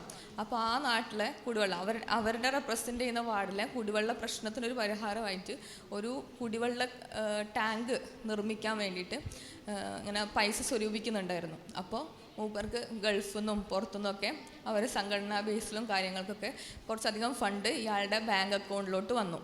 ആ പൈസ ഉപയോഗിച്ചിട്ടാണ് അവരൊരു കുടിവെള്ള പദ്ധതി, പ്യുവർലി ഒരു കുടിവെള്ള പദ്ധതിക്ക് വേണ്ടിയിട്ട് ഫണ്ട് സ്വരൂപിച്ചു. അപ്പോൾ ഇയാളുടെ അക്കൗണ്ടിലേക്ക് കൂടുതൽ ക്യാഷ് വന്നു ആ കുടിവെള്ള പദ്ധതിക്ക്. അപ്പോൾ അതിൻ്റെ പ്രശ്നത്തിലാണ് ED വരികയും ക്വസ്റ്റ്യൻ ചെയ്യുമ്പോൾ ഞാൻ അറസ്റ്റ് ചെയ്ത് കൊണ്ടുപോയി ചെയ്തത്. ഇപ്പോൾ ഏകദേശം അറസ്റ്റ് ചെയ്ത് കൊണ്ടുപോയിട്ട് 1 വർഷമായി. 1 വർഷത്തിൽ മൂപ്പർക്ക് ആകെ കിട്ടിയേക്കുന്നത് 1 ദിവസത്തെ പരോളാണ്. ആ 1 ദിവസത്തെ പരോളിലാണ് ഞങ്ങൾ അദ്ദേഹത്തെ വീട്ടിൽ പോയിട്ട് കണ്ടതൊക്കെ. അതായത് മിനിമം നമ്മുടെ വാർഡിലെ ഒരു കുടിവെള്ള പ്രശ്നം പരിഹരിക്കുന്നതിൻ്റെ ഭാഗമായിട്ട് നാടുകളിൽ നിന്നും നാട്ടുകാരിൽ നിന്നൊക്കെ ഫണ്ട് സ്വരൂപിച്ച് ഒരു കുടിവെള്ള ടാങ്ക് പണിതു. അതിൽ അത്യാവശ്യം ഫണ്ട് അയാളുടെ അക്കൗണ്ടിലോട്ട് വന്നു. ആ ഒരു കാരണം പറഞ്ഞിട്ടാണ് ED മൂപ്പരെ അറസ്റ്റ് ചെയ്ത് കൊണ്ടുപോയത്. അപ്പം ഭരണകൂടത്തിൻ്റെ ഏറ്റവും വലിയ എന്താ പറയുക നീതികേട് ഫേസ് ചെയ്തിട്ടൊരു നാട് തന്നെയാണ് ഈരാറ്റുപേട്ട. അതേപോലെ തന്നെ അദ്ദേഹത്തിൻ്റെ കൂടെയുള്ള 2 പേരെയും അങ്ങനെ അറസ്റ്റ് ചെയ്ത് കൊണ്ടുപോയിട്ടുണ്ട്. അതേപോലെ തന്നെ ഇപ്പോൾ നമ്മുടെ നാട്ടിൽ മിനി സിവിൽ സ്റ്റേഷൻ ഇല്ല. നമുക്കറിയാം ഭരണപരമായിട്ടുള്ള എല്ലാ കാര്യങ്ങളുടെയും ഓഫീസ് ഒറ്റ കിടക്കുഴിയിൽ കൊണ്ടുവരുന്നതാണ് ഒരു സിവിൽ സ്റ്റേഷൻ. അപ്പോൾ ഈരാറ്റുപേട്ടയെ സംബന്ധിച്ചിടത്തോളം നമ്മുടെ 40,000 പേരുകൾ ഒരുമിച്ച ആളുകൾ താമസിക്കുന്ന ഏരിയയാണ്. അതേപോലെ തന്നെ വാഗമൺ, ഈ മുണ്ടക്കയം, കാഞ്ഞിരപ്പള്ളി ഹൈ റേഞ്ച് മേഖലകൾ കൂടുതലായിട്ടും വരുന്ന സ്ഥലമാണ്. അപ്പോൾ ഞങ്ങൾക്കൊരു മിനി സിവിൽ സ്റ്റേഷൻ വളരെ അത്യാവശ്യമായിട്ടുള്ളൊരു സംഭവമാണ്. അപ്പോൾ ആ നാട്ടിൽ നമ്മൾ ആദ്യം നമ്മളുടെ കഴിഞ്ഞ മന്ത്രിസഭ അത് അംഗീകരിച്ചു. നമുക്ക് ഇവിടെ ഒരു പോലീസ് സ്റ്റേഷൻ്റെ കുറച്ച് എന്താ പറയുക സ്ഥലം കിടപ്പുണ്ട്. റവന്യൂ വകുപ്പിൻ്റെ കുറച്ച് സ്ഥലം കിടപ്പുണ്ട്. 2.5 ഏക്കർ സ്ഥലം കിടപ്പുണ്ട്. കുറേ വർഷങ്ങളായിട്ട് വെറുതെ കിടക്കുന്നതാണ്. അപ്പോൾ അവിടെ അത് പണിയാമെന്ന്. അപ്പോൾ അവിടെ പണിയാൻ വേണ്ടിയിട്ട് ഭരണപരമായ തീരുമാനങ്ങളൊക്കെ എടുത്തു വന്നു. ആക്ച്വലി MLA ഫണ്ടും അനുവദിച്ചു. പക്ഷേ അത് വരാൻ നേരത്ത് നമ്മുടെ ആഭ്യന്തര വകുപ്പ് റിപ്പോർട്ട് കൊടുത്തേക്കുന്നത് എന്താ അറിയോ? ഈരാറ്റുപേട്ട ഭീകരവാദികൾ കൂടുതലായിട്ട് താമസിക്കുന്ന സ്ഥലമാണ്. അപ്പോൾ ഒരുപാട് അക്രമങ്ങൾ അവിടെ നടക്കുന്നുണ്ട്. ഭാവിയിൽ വലിയ പ്രശ്നങ്ങൾ വരാൻ സാധ്യതയുള്ള സ്ഥലമാണ്. അതുകൊണ്ട് ആഭ്യന്തര വകുപ്പിൻ്റെ കയ്യിലുള്ള റവന്യൂ വകുപ്പിൻ്റെ ആ കയ്യിലുള്ള സ്ഥലം മിനി സിവിൽ സ്റ്റേഷന് വിട്ടുകൊടുക്കാൻ കഴിയില്ല. കാരണം അവിടെ പോലീസിന് എന്താ പറയുക പരിശീലന കേന്ദ്രങ്ങളും പിന്നെന്താണ് ഈ തീവ്രവാദികളെ അങ്ങനെ എന്തോ പരിശീലന കേന്ദ്രങ്ങളൊക്കെ പണിയേണ്ട ആവശ്യമുണ്ടെന്ന് പറഞ്ഞിട്ട് ആഭ്യന്തര വകുപ്പ് സർക്കാരിന് റിപ്പോർട്ട് കൊടുത്തിരിക്കുകയാണ്. അതായത് ഒരു നാട്ടിലേക്ക് വേണ്ട ബേസിക് ആയിട്ടുള്ള എന്താ പറയുക ഒരു ഇൻഫ്രാസ്ട്രക്ചർ വരാൻ പോലും അവിടുത്തെ ആളുകളെ സമ്മതിക്കാത്തത് നമ്മുടെ നാടിനൊരു ഭീകരവാദികളായിട്ട് മുദ്ര കുത്താനുള്ള ശ്രമം നടക്കുന്നുണ്ട്. അത് മുസ്ലിങ്ങൾ കൂടുതലായി തിങ്ങി പാർക്കുന്നത് കൊണ്ട് തന്നെയാണ് ആ ഒരു ശ്രമം അവരുടെ ഭാഗത്തു നിന്നുണ്ടാകുന്നത്. അങ്ങനെ ശരിക്കും ഈ ഒരു എന്താ പറയുക പൊളിറ്റിക്സ് ഇപ്പോഴത്തെ ഫാസിസ്റ്റ് ഭരണകൂടം മുസ്ലിങ്ങളെ ഏറ്റവും കൂടുതൽ ടാർഗറ്റ് ചെയ്യുന്നതിൻ്റെ ഒരു എന്താ പറയുക ഒരു ഏരിയയും കൂടിയാണ് ഈരാറ്റൂർ. ഞാൻ റെപ്രസെൻ്റ് ചെയ്യുന്ന എൻ്റെ വാർഡ്. അപ്പോൾ നമ്മൾ ഒരുപാട് ബുദ്ധിമുട്ടുകൾ അതിനെ അനുഭവിക്കുന്നുണ്ട്. അപ്പോൾ നമുക്ക് പറ്റുന്ന രീതിയിൽ നമ്മളതിനെ എന്താ പറയുക എതിർക്കുന്നുണ്ട്. അപ്പോൾ കൃത്യമായി നമ്മളവിടെ പാർട്ടി കൃത്യമായി അതിനൊരു എന്താ പറയുക ഒരു ക്യാമ്പയിന് വെച്ചിട്ട് ജനങ്ങളെ ബോധവൽക്കരിക്കും. അതിനെതിരെ നടപടികളും ആളുകളുടെ ഒപ്പുശേഖരണമൊക്കെ ആയിട്ട് ഞങ്ങൾ മുന്നോട്ട് പോകുന്നുണ്ട്. തീർച്ചയായും അവിടെ ആ ഒരു മിനിസ്റ്ററി സ്റ്റേഷൻ കൊണ്ടുവരുന്ന രീതിയിലുള്ള നല്ല നടപടികൾ നമ്മൾ ഉണ്ടാകും. അപ്പോൾ ഏകദേശം ഇതൊക്കെയാണ് എൻ്റെ പ്രവർത്തന മേഖല. കൂടുതലായിട്ടും ബാക്കിയുള്ള ആളുകൾ സംസാരിക്കും. നിങ്ങൾക്ക് എന്തെങ്കിലും ഡൗട്ടും കാര്യങ്ങളുണ്ടെങ്കിൽ എന്നോട് ചോദിക്കാം. ഇൻഷാ അല്ലാഹ്. അസ്സലാമു അലൈക്കും.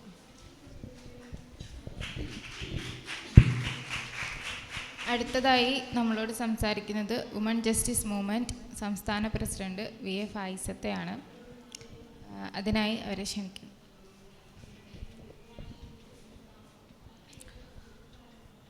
പ്രിയപ്പെട്ട JIO നേതാക്കളെ, പ്രവർത്തകരെ, അസ്സലാമു അലൈക്കും വറഹ്മത്തുള്ളാഹി വബറകാതുഹു. ആദ്യമായി JIO സംഘടിപ്പിച്ച ഇതുപോലെ ഒരു ഗാംഭീര്യമുള്ള ഒരു പരിപാടിയിൽ നിങ്ങളോടൊപ്പം കുറച്ച് സമയം ചെലവഴിക്കാൻ ക്ഷണിച്ചതിന് ഇതിൻ്റെ നേതൃത്വത്തെ എൻ്റെ നന്ദി അറിയിക്കുന്നു. എൻ്റെ പേര് ഫായിസ. ഞാൻ തൃശ്ശൂർ ജില്ലയാണ് എൻ്റെ സ്വദേശം. എന്നെ വിവാഹം കഴിച്ചിരിക്കുന്നത് മലപ്പുറം ജില്ലയിലേക്കാണ്. ഞാനിപ്പോൾ വിമൻ ജസ്റ്റിസ് മൂവ്മെൻറ്റിൻ്റെ സംസ്ഥാന പ്രസിഡന്റ്. വിമൻ ജസ്റ്റിസ് മൂവ്മെൻറ്റ് എന്ന് പറയുന്നത് കേരളത്തിൽ മാത്രമുള്ള ഒരു സംഘടനയാണ്. കേരളത്തിലെ വ്യത്യസ്ത വിഭാഗങ്ങളിൽപ്പെട്ട സ്ത്രീകൾക്ക് ഒരുമിച്ച് ചേരാനും ഒരുമിച്ച് പൊതുപ്രവർത്തനങ്ങളിൽ ഏർപ്പെടാനുമുള്ള ഒരു പ്ലാറ്റ്ഫോമാണ് വിമൻ ജസ്റ്റിസ് മൂവ്മെൻറ്റ്. നമുക്കറിയാം, നമ്മുടെ രാജ്യം ഇന്ന് കടന്നു പോയിക്കൊണ്ടിരിക്കുന്നത് വലിയ ആശങ്കകളിലൂടെയാണ്. ഇവിടെ രാജ്യം ഭരിക്കുന്നത് ഒരു ഫാസിസ്റ്റ് സർക്കാരാണ്. ഫാസിസ്റ്റ് സർക്കാരിൻ്റെ വളരെ ശ്രദ്ധേയമായൊരു മുഖമുദ്രയാണ് സ്ത്രീ വിരുദ്ധത എന്നുള്ളത്. ഫാസിസ്റ്റ് സർക്കാർ ഏതെങ്കിലും വിധത്തിൽ ഇവിടെ ഇന്ത്യയുടെ ഭരണഘടനയെ തള്ളിപ്പറയുകയും ഭരണഘടനയെ തന്നെ ഇല്ലാതാക്കുന്ന രൂപത്തിൽ, അതുപോലെ ജനാധിപത്യത്തെ തന്നെ വെല്ലുവിളിച്ചുകൊണ്ടുള്ള ഭരണ രീതികളായി മുന്നോട്ട് പോയിക്കൊണ്ടിരിക്കുന്നു. ഇവിടെ കേരളത്തിലാണെങ്കിൽ ഈയൊരു ഫാസിസത്തെ ചെറുത്തു തോൽപ്പിക്കേണ്ട ഇവിടുത്തെ മറ്റു മുഖ്യധാര രാഷ്ട്രീയ പാർട്ടികളെല്ലാം തന്നെ വേണ്ട രൂപത്തിൽ പ്രതിരോധിക്കാൻ കഴിയാതെ, അതല്ലെങ്കിൽ അതിനോട് യോജിച്ചു പോകുന്ന, അതല്ലെങ്കിൽ ഫാസിസത്തിന് കൂടുതൽ എളുപ്പത്തിൽ ഇങ്ങോട്ട് കടന്നു വരാൻ കഴിയുന്ന സാഹചര്യങ്ങൾ ഒരുക്കിക്കൊണ്ടിരിക്കുന്ന തിരക്കിലാണ്. നമ്മുടെ നാട്ടിൽ വ്യത്യസ്ത വിഭാഗങ്ങളിൽപ്പെട്ട ജനങ്ങൾ ആദ്യമേ മുതൽ രാജ്യത്ത് നിലനിന്നിരുന്ന ജാതി വ്യവസ്ഥയും അതുപോലെ അയിത്തം പോലുള്ള സമ്പ്രദായങ്ങളൊക്കെ കൊണ്ട് തന്നെ വ്യത്യസ്ത വിഭാഗങ്ങളിലുള്ള ജനങ്ങൾ വിവിധ തട്ടുകളിലായിരുന്നു. അതിൻ്റേതായ കേടുപാടുകൾ ആ സമൂഹങ്ങൾക്ക് ഇപ്പോഴും കാണാവുന്നതാണ്, ധാരാളമായി കാണാവുന്നതാണ്. അതിനേക്കാളെല്ലാം ഉപരിയായി സ്ത്രീ വിഭാഗങ്ങൾ ഇതിലെല്ലാം ഇത്തരം പ്രഹരങ്ങളെ ഒരു 3 ഇരട്ടിയായി അനുഭവിക്കുന്നു എന്ന് നമുക്ക് കാണാൻ കഴിയും. അതുകൊണ്ട് തന്നെയാണ് ഇവിടുത്തെ സ്ത്രീജനങ്ങൾ എന്നും 2ാം തട്ടിലായി പോയത്. ഇന്ന് സ്ത്രീകൾ സമൂഹത്തിൻ്റെ എല്ലാ മേഖലകളിലും എത്തിപ്പെട്ടു. വിദ്യാഭ്യാസപരമായി അവർ ഉയർന്നു, തൊഴിൽപരമായി അവർ കൈവയ്ക്കാത്ത മേഖലകളില്ല. രാഷ്ട്രീയപരമായും എല്ലാം തന്നെ സ്ത്രീകൾ എത്തി നിൽക്കുന്നു എന്നുണ്ടെങ്കിൽ തന്നെയും ഇവിടുത്തെ ഒരു പൊതുബോധം എന്നും സ്ത്രീവിരുദ്ധം തന്നെയാണ്. ഇന്നും അങ്ങനെ തന്നെ. നേരത്തെ നിലനിന്നിരുന്ന പുരുഷാധിപത്യത്തിൻ്റെ അതേ മേൽക്കോയ്മയാണ് ഇന്നും രാജ്യത്ത് നിലനിൽക്കുന്നത്. ഇതിൽ നിന്ന് സ്ത്രീ വിഭാഗങ്ങൾ ഏത് വിഭാഗത്തിൽപ്പെട്ടവരായാലും ശരി, അവർക്ക് അവരുടേതായ ഒരു ഉയിർത്തെഴുന്നേൽപ്പ് ആവശ്യമുണ്ട് എന്ന ലക്ഷ്യം മുന്നിൽ കണ്ടുകൊണ്ടാണ് വിമൻ ജസ്റ്റിസ് മൂവ്മെൻറ്റ് രൂപപ്പെട്ടിട്ടുള്ളത്. ഇതൊരു സ്വതന്ത്ര സംഘടനയാണ്. ഏത് ആശയങ്ങളിൽ വിശ്വസിക്കുന്നവർക്കും വിശ്വസിക്കാൻ പറ്റുന്ന ഒരു സംഘടനയാണ്. തീർച്ചയായും സ്ത്രീകൾ ഈ പറയപ്പെട്ട അവസ്ഥകളിലൂടെയൊക്കെ കടന്നുപോയിക്കൊണ്ടിരിക്കുന്നു എന്നുള്ളത് കൊണ്ട് തന്നെ 2-3 സ്റ്റെപ്പുകളാണ് നമ്മുടെ പ്രവർത്തനങ്ങൾ എന്ന് പറയുന്നത്. ഒന്നാമത്തേത്, നമ്മളെല്ലാവർക്കും അറിയുന്നത് പോലെ നമ്മൾ നിത്യേന പത്രങ്ങളിലും മാധ്യമങ്ങളിലൊക്കെ അറിയുന്നു, സ്ത്രീകൾക്ക് ഈ രാജ്യം എത്രത്തോളം സുരക്ഷിതമാണ് എന്നുള്ളത്. സ്ത്രീകൾക്കെതിരെ എന്ത് വിഷയങ്ങൾ വന്നാലും ഇവിടെ എന്ത് സുരക്ഷിതത്വമാണ് സ്ത്രീകൾക്കുള്ളത് എന്ന് നമുക്കെല്ലാവർക്കും അറിയാവുന്നതാണ്. അതുതന്നെയാണ് ഈ സംഘടനയുടെ ഒന്നാമത്തെ പരിഗണന എന്ന് പറയുന്നത്, സ്ത്രീകൾക്കുള്ള സുരക്ഷിതത്വം എന്നത് തന്നെയാണ്. അതോടൊപ്പം തന്നെ സ്ത്രീകളിൽ നേരത്തെ പറഞ്ഞതുപോലെ പിന്നിലാക്കപ്പെട്ടു പോയ വലിയ വിഭാഗമാണുള്ളത്. അത്തരക്കാരെ ശാക്തീകരിച്ചു കൊണ്ടുവരിക എന്നതും നമ്മുടെ ഒരു ലക്ഷ്യമാണ്. അതിനേക്കാൾ ഉപരിയായി ഇന്ന് വലിയ ചർച്ചകളൊക്കെ നടക്കുന്നത് നിങ്ങൾ ശ്രദ്ധിച്ചിട്ടുണ്ടാകും. രാജ്യത്ത് അധികാര പങ്കാളിത്തത്തിൽ സ്ത്രീകളുടെ, ഇപ്പോൾ ഇവിടെ നേരത്തെ നമ്മോട് സംസാരിച്ചത് ഒരു മെമ്പറാണ്, ജനാധിപത്യപരമായ മാർഗത്തിലൂടെ തിരഞ്ഞെടുക്കപ്പെട്ട ഒരു മെമ്പറാണ് സംസാരിച്ചത്. അവരുടെ സംസാരത്തിൽ നിന്ന് നമുക്ക് അറിയാൻ കഴിഞ്ഞത്, സ്ത്രീകൾക്ക് ഒരു പദവി ലഭിച്ചാൽ, ഒരു അധികാര പദവി ലഭിച്ചാൽ അവർക്കത് എങ്ങനെ എത്രത്തോളം ഫലപ്രദമായി കൈകാര്യം ചെയ്യാൻ കഴിയും എന്നുള്ളതാണ്. അത്തരം സ്ത്രീ വിഭാഗങ്ങളെയാണ് അവർക്ക് അധികാര പദവി ലഭിച്ചാൽ വേണ്ട രൂപത്തിൽ കൈകാര്യം ചെയ്യാൻ സാധിക്കില്ല എന്ന് പറഞ്ഞുകൊണ്ട് കാലങ്ങളായി നമ്മെ അതിൽ നിന്നും അകറ്റിപ്പോന്നിട്ടുള്ളത്. തീർച്ചയായും സ്ത്രീ വിഭാഗങ്ങൾക്ക് അധികാര പദവി ലഭിക്കുന്നത് ഇവിടുത്തെ സ്ത്രീ വിഭാഗങ്ങളുടെ സാമൂഹികമായ അവസ്ഥയിൽ വലിയ മാറ്റമുണ്ടാക്കാൻ സാധിക്കും എന്നുള്ളത് തന്നെയാണ് നമ്മളിന്ന് സ്ത്രീ പ്രാതിനിധ്യത്തിനു വേണ്ടി മുറവിളി കൂട്ടുന്നതിനുള്ള കാരണം എന്ന് പറയുന്നത്. ഈ ഒരു 3 തലങ്ങളിൽ പ്രവർത്തിക്കുന്ന ഒരു സംഘടന എന്ന നിലയിൽ, അതുപോലെ ഈ സംഘടനയിൽ ഞാൻ ആദ്യം സൂചിപ്പിച്ചതുപോലെ വ്യത്യസ്ത വിഭാഗങ്ങളിൽപ്പെട്ട ആളുകളുണ്ട്. നേരത്തെ പറഞ്ഞ സാമൂഹ്യ വിഭാഗങ്ങൾ, അടിച്ചമർത്തൽ അധികം ഏൽക്കാത്ത സാമൂഹ്യ വിഭാഗങ്ങളുണ്ട്. ഒരുപാട് കാലങ്ങളായി അടിച്ചമർത്തി പോരുന്ന, അരികുവൽക്കരിക്കപ്പെട്ടു പോരുന്ന ഇവിടുത്തെ SC ST വിഭാഗങ്ങളിൽപ്പെട്ട ദലിത്, ആദിവാസി വിഭാഗങ്ങളിൽ നിന്നുള്ള സ്ത്രീകളുണ്ട്. മുസ്ലിം വിഭാഗങ്ങളിൽ നിന്നുള്ള സ്ത്രീകളുണ്ട്. ഇതുപോലുള്ളൊരു കൂട്ടായ്മയെ നയിച്ചുകൊണ്ട് മുന്നോട്ട് പോകുമ്പോൾ വ്യത്യസ്തങ്ങളായ ഉത്തരവാദിത്തങ്ങൾ നിറവേറ്റേണ്ടി വരുന്നു, വ്യത്യസ്തങ്ങളായ അനുഭവങ്ങൾ ഉണ്ടാകുന്നു, പ്രതിസന്ധികൾ ഉണ്ടാകുന്നു, അതുപോലെ സന്തോഷകരമായതുമായ ഒരുപാട് അനുഭവങ്ങൾ ഉണ്ടാകുന്നു എന്നുള്ളതാണ് എനിക്ക് നിങ്ങളോട്, ഞാൻ അതിൽ നിന്നും വളരെ കുറഞ്ഞ ചിലത് നിങ്ങളോട് പങ്കുവയ്ക്കാൻ ആഗ്രഹിക്കുകയാണ്. പ്രത്യേകിച്ച് ഞാനൊരു മുസ്ലിം വിഭാഗത്തിൽപ്പെട്ട ഒരാൾ എന്ന നിലയിൽ ഇതുപോലൊരു സംഘടന നയിക്കുമ്പോൾ, ഞാൻ നിങ്ങളെ ഒന്നും പോലെയല്ല, നേരത്തെ ഒരു സംഘടനാ ജീവിതത്തിൻ്റെ ഹിസ്റ്ററി ഒന്നും ഇല്ലാത്ത ഒരാളാണ്. ഞാൻ പ്രൊഫഷണലി ഒരു ഫാർമസിസ്റ്റാണ്.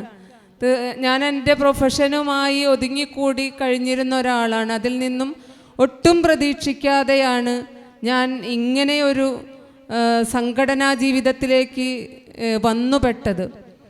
അപ്പോൾ ഞാൻ പറഞ്ഞു വന്നത്, ഈ പറഞ്ഞ ആളുകളെ, ഇത്തരം വിഭാഗങ്ങളെയൊക്കെ മുന്നോട്ട് കൊണ്ടുപോകുമ്പോൾ നമ്മുടെ മുന്നിലുള്ള വലിയൊരു ഉത്തരവാദിത്തം എന്ന് പറയുന്നത് ഇതിനെ സമന്വയിപ്പിച്ചു കൊണ്ടുപോവുക എന്നതാണ്. ഇത്തരം വിഭാഗങ്ങളെ ഒരേ ചിന്താഗതിയിൽ, സ്ത്രീ എന്ന നിലയിൽ ഒരു പോയിന്റിൽ ഒരുമിപ്പിച്ച് കൊണ്ടുപോകാൻ കഴിയുക എന്നുള്ളതാണ്.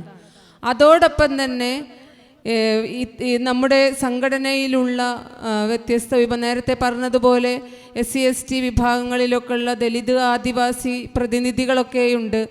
അവരോടൊക്കെ ഒരു ലീഡർ, അതുപോലെ പ്രത്യേകിച്ച് മുസ്ലിം സമുദായത്തിൽപ്പെട്ട ഒരു ലീഡറിന് കൂടുതൽ ഉത്തരവാദിത്തങ്ങൾ നിറവേറ്റാനുണ്ട് എന്നാണ് ഞാൻ മനസ്സിലാക്കിയിട്ടുള്ളത്. നമുക്കറിയാവുന്നതുപോലെ നാട്ടിൽ പ്രമുഖരായ, കാണാൻ കൊള്ളാവുന്ന, ശബ്ദമാധുരിയുള്ള, പ്രിവിലേജ് ഉള്ള ഒരുപാട് നേതാക്കന്മാരും ആളുകളുമൊക്കെ ഉള്ള സമയത്താണ് നമ്മൾ സാധാരണ പറയുന്നത് പോലെ കാണാൻ കൊള്ളാത്ത, കറുത്ത വർഗക്കാരനായ, അടിമയായ, ഏറ്റവും കൂടുതൽ അടിച്ചമർത്തപ്പെടലുകൾ നേരിട്ട ബിലാൽ റളിയല്ലാഹു അൻഹുവിനെ വിളിച്ച് കൊണ്ടുവരികയും തോളിൽ ചവിട്ടി നിർത്തിക്കൊണ്ട് ബാങ്ക് വിളിക്കാനുള്ള അവസരം കൊടുത്തതും പ്രവാചകൻ സല്ലല്ലാഹു അലൈഹി വസല്ലം. ആ ഒരു പ്രവാചകൻ്റെ മാതൃകയാണ് ഒരു മുസ്ലിം ലീഡർ എന്ന നിലയിൽ ഞാൻ എൻ്റെ ബാധ്യതയായി ഈ ഒരർത്ഥത്തിൽ ഞാൻ മനസ്സിലാക്കിയിട്ടുള്ളത്. അതുകൊണ്ട് തന്നെ ഇത്തരം വിഭാഗങ്ങളിൽപ്പെട്ട ആളുകളെ അവരുടെ മെറിറ്റ്, അവരുടെ കഴിവുകളോ അവരുടെ കാഴ്ചയിലുള്ള അവരുടെ പദവിയോ ഒന്നും നോക്കാതെ തന്നെ അവർക്ക് തോളിൽ ചവിട്ടി കയറി നിൽക്കാനുള്ള ഒരു അവസരമുണ്ടാക്കി കൊടുക്കുക. അതിൻ്റെ പേരിൽ നമുക്ക് ഒരുപാട് പ്രതിസന്ധികളൊക്കെ നേരിടേണ്ടി വരാറുണ്ട്. അതിനെയൊക്കെ നല്ല രൂപത്തിൽ ബോധ്യപ്പെടുത്തിക്കൊണ്ട് മുന്നോട്ട് കൊണ്ടുപോകുക എന്നുള്ളത് വലിയൊരു ടാസ്ക് തന്നെയാണ്. അത് ഞാൻ ആദ്യമേ പറഞ്ഞല്ലോ, ഞാൻ ഈയൊരു രാഷ്ട്രീയത്തിലൊന്നും ഇല്ലാത്ത ഒരാളായിരുന്നു. അങ്ങനെ ഒരു ഹിസ്റ്ററിയും സംഘടനാപരമായ ഹിസ്റ്ററിയും ഉണ്ടായിരുന്നില്ല. ഇതിലേക്ക് വന്നു കഴിഞ്ഞപ്പോൾ എനിക്ക് ബോധ്യപ്പെട്ട മറ്റൊരു കാര്യം എന്ന് പറയുന്നത്, ഇത് നമ്മുടെ സമൂഹത്തിൻ്റെ ഉള്ളുകളിലേക്ക് ഇറങ്ങിച്ചെല്ലുമ്പോൾ നാം ഈ കാണുന്ന പുറത്തുനിന്ന് കാണുന്ന അത്ര മനോഹരമൊന്നുമല്ല ജീവിതങ്ങൾ എന്ന് പറയുന്നത്. വ്യത്യസ്തങ്ങളായ ജനങ്ങൾ, പ്രത്യേകിച്ച് സ്ത്രീ വിഭാഗങ്ങൾ അനുഭവിക്കുന്ന അടിച്ചമർത്തലുകൾ, അതുപോലെ നീതി നിഷേധങ്ങൾ, അതിക്രമങ്ങൾ, ലൈംഗികമായ പീഡനങ്ങൾ, ഇതൊക്കെ തന്നെ നമുക്ക് കാണാനും കേൾക്കാനും അവസരങ്ങൾ ഉണ്ടാകുന്നു. അതുകൊണ്ട് തന്നെ അതെല്ലാം കണ്ടില്ലെന്ന് നടിച്ചുകൊണ്ട് ഞാൻ എൻ്റെ വിശ്വാസപരമായ അല്ലെങ്കിൽ ഒരു ആരാധനയിൽ മാത്രം ഒതുങ്ങി നിൽക്കുന്ന ഒരു പ്രത്യേക മേഖലയിൽ മാത്രം ഒതുങ്ങിക്കൂടുന്ന ഒരാളായി ജീവിക്കുക എന്നത് അല്ല ഞാൻ ഒരു മുസ്ലിം എന്ന രൂപത്തിൽ മനസ്സിലാക്കുന്നത്. തീർച്ചയായും ഈ ഒരു അർത്ഥത്തിലുള്ളൊരു പൊതുപ്രവർത്തനം എന്നത് എൻ്റെ വിശ്വാസത്തിൻ്റെ പൂർത്തീകരണമായി, അതുപോലെ എൻ്റെ വിശ്വാസത്തിൻ്റെ പ്രായോഗികവൽക്കരണമായിട്ടാണ് ഞാൻ മനസ്സിലാക്കുന്നത്. അതുകൊണ്ടുകൂടി തന്നെയാണ് ഇത്തരം സംഘടനയിൽ നേതൃസ്ഥാനത്തിരിക്കുമ്പോൾ നമുക്ക് ഒരുപാട് സമർപ്പിക്കേണ്ടി വരുന്നു, ഒരുപാട് ത്യാഗങ്ങൾ സഹിക്കേണ്ടി വരുന്നു. ഇതല്ലാതെ തന്നെ പൊതുപ്രവർത്തനത്തിന് വരുന്ന നമ്മൾ രാഷ്ട്രീയത്തിലും പൊതുപ്രവർത്തനങ്ങളിലൊക്കെ ഇറങ്ങുന്ന പുരുഷന്മാരെ പോലെയല്ല. അവരെ കാണുമ്പോൾ നമുക്ക് നല്ല സുന്ദരമായിട്ട് തോന്നും. പക്ഷെ അതുപോലെയല്ല സ്ത്രീകൾ പൊതുപ്രവർത്തനത്തിന് ഇറങ്ങുമ്പോൾ. നിങ്ങൾക്ക് ഞാൻ പറയുന്നത് മനസ്സിലാകുന്നുണ്ടോ എന്നറിയില്ല. സ്ത്രീകൾ പൊതുപ്രവർത്തനത്തിന് ഇറങ്ങുമ്പോൾ ഒരുപാട് പ്രതിസന്ധികൾ നേരിടേണ്ടി വരും. അവരിറങ്ങുന്നത് തന്നെ ഒരു വലിയ ത്യാഗമാണ്, വലിയൊരു സമർപ്പണമാണ്.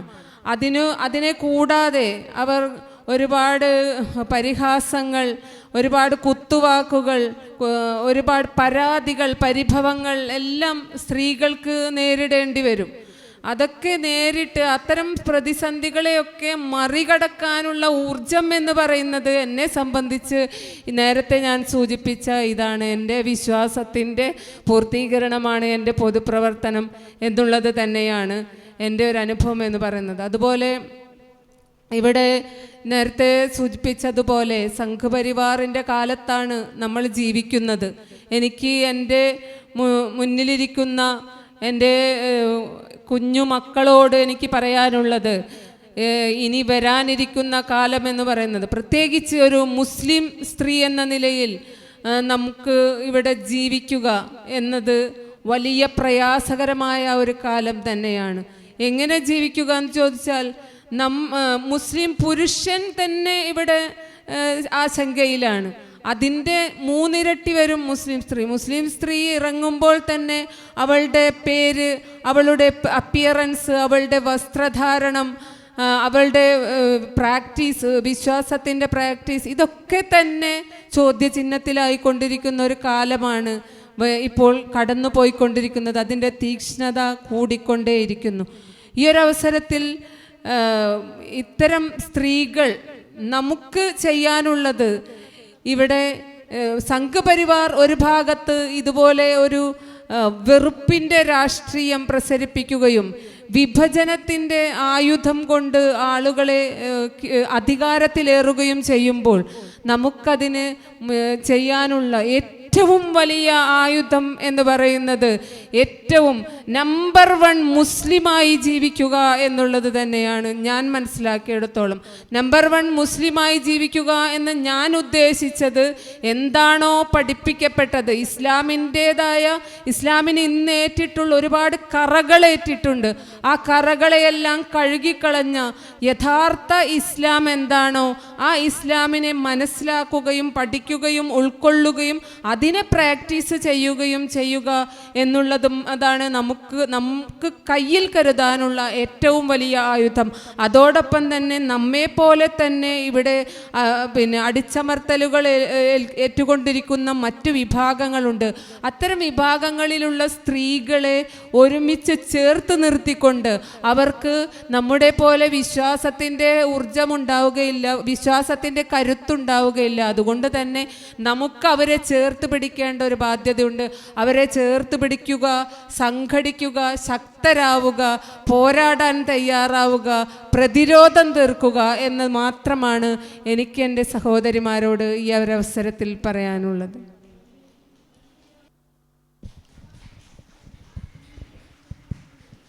അടുത്തതായി നമ്മുടെ ഈ സെഷനിൽ നമ്മളോട് സംവദിക്കുന്നത് സുമയ്യ അൻസാർ സാഹിബയാണ്. കോട്ടുവള്ളി ഗ്രാമപഞ്ചായത്തിലെ വാർഡ് മെമ്പറാണ്. സ്വാഗതം ചെയ്യും. അസ്സലാമു അലൈക്കും വറഹ്മത്തുള്ളാഹി. എല്ലാവരും ഉറക്കമാണ്.